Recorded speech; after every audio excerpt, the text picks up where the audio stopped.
Did you know that enabling airplane mode on your iPhone can have more benefits than you think? When airplane mode is turned on, your iPhone disables all wireless communications, including cellular, Wi-Fi, and Bluetooth. While it's mainly known as a travel feature, it can be surprisingly useful in everyday life.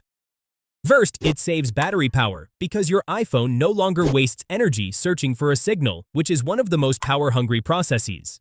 Second, it prevents accidental roaming charges when you're abroad by completely cutting off mobile data.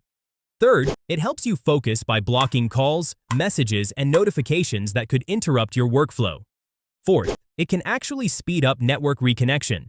Toggling it off and on forces your iPhone to refresh its signal.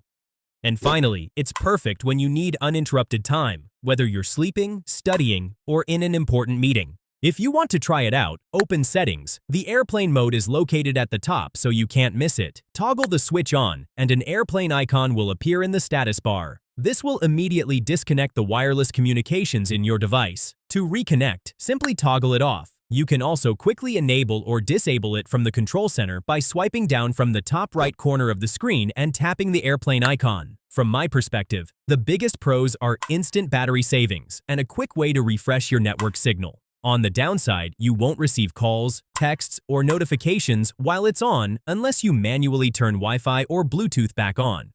And if you forget to disable it afterward, you might miss important updates. Here's a tip: you can turn on airplane mode but still re-enable Wi-Fi and Bluetooth manually.